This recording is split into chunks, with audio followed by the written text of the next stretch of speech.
As we move into more of the infographics information, we need to understand how to think visually. So of course, initially when you think about how you think, do you think visually?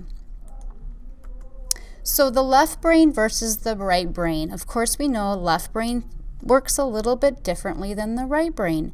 So the left brain is more abstract, more logical, whereas the right brain tends to see things in images, more of an analogy. So if I were to say, what time is it? Someone who uses their left brain more dominantly would think in terms of 4 o'clock with the 400. Someone who uses their right brain would think of the face of a clock and maybe where those hands are pointing to 4 o'clock. Interesting little comment here that we always say that pictures are worth 1,000 words. Actually, Kodak engineers calculated that it's more like about 8 million, which is quite interesting. If you were to put a weight on that, I guess you could say, it would mean that basically one of those pictures is worth about 34 megabytes of data stored in your brain. Kind of an interesting little fact. But back to our thinking visually. So I would really encourage you to check out the notes on thinking visually that I have posted. There's a really great chart on left brain versus right brain. Things that the left brain kind of does and things that the right brain kind of does. And it's really interesting, and maybe you can kind of figure out which side of the brain you utilize more. So when we're working with clients and trying to build infographics, we have to understand how everyone thinks. So if I were to say, how much money is in your pocket? You might think, well, I don't have any money in my pocket, but let's say you did. So how much money is in your pocket? Do you think of the exact amount? Yep, I have $6.27. Or do you think of, well, I've got a $5 bill, I've got a $1 bill, I've got a quarter and 2 pennies. So depending on how you think, you will kind of come to that conclusion a bit differently. What's today's date? Again, one of those things that, how do you think? Someone may think of the exact date.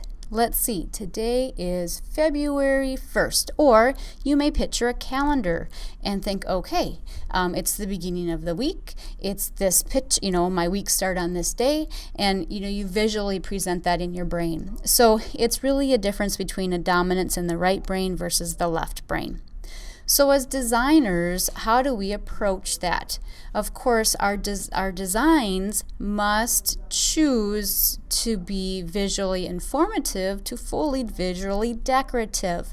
There's a lot of ways, though, that we think visually. So if I were to show you these simple icons, you might say, well, there's a check mark and there's someone pointing to the right and there's someone going, pointing up. Now, if I were to change that check mark to a red, you would say, well, instead of, it has more of a negative tone to it, where, gosh, red means that it's wrong. I got that question wrong. Or if I turn it to a green, you're like, well, I got that item done. Good, checked off my list. It's good. So there's a positive and a negative with just a simple symbol. And depending on the color, it presents a whole new attitude. I was working on a project with Genio way back, probably about 15 years ago, and we were trying to create icon-based training. There were many languages spoken in this facility, and they wanted to do training without words. So we thought, well, we'll use these little pointers. Point to the part of exactly where a cut needs to be. Point to this part. Point, to identify. And here when we do the testing, we found out that we actually, in some cultures, were giving them a finger that is very wrong, obscene, not a good message at all. We didn't know. So you have to be cautious of all of that. Now, there are some really great things out there as far as how to present information visually. Visually thinking has been found to be the most common thinking style, and it accounts for about 60 to 65% of the general population. So visual thinkers think in pictures. Okay, there's a really fun project, and I have all of these links in D2L that you can check out. This is the Noun Project. So the Noun Project is basically a way to communicate with simplified icons.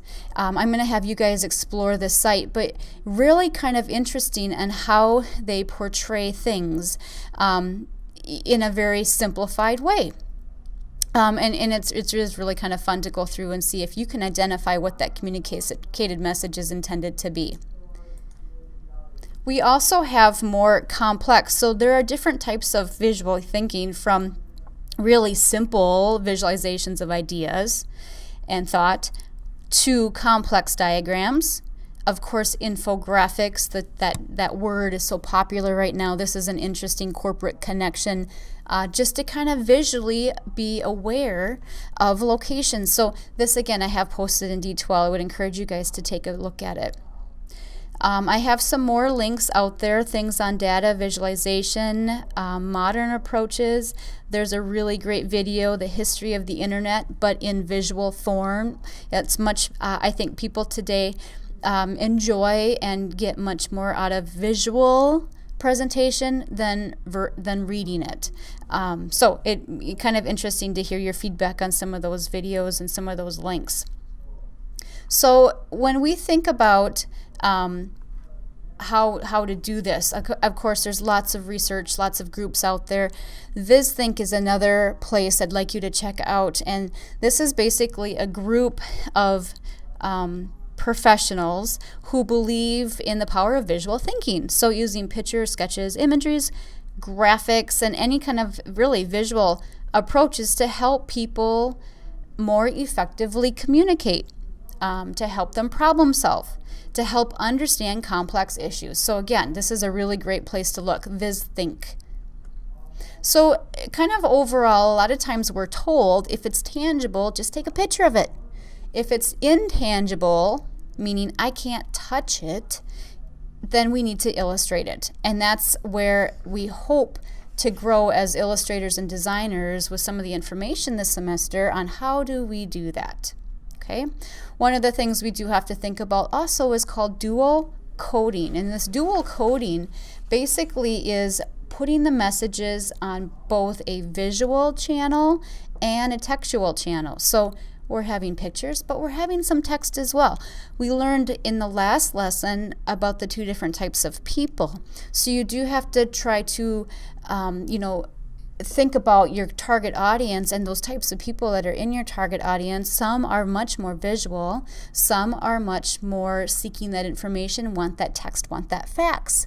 So again, it's the left brain, right brain, and how do we really make our message communicated to both types of people.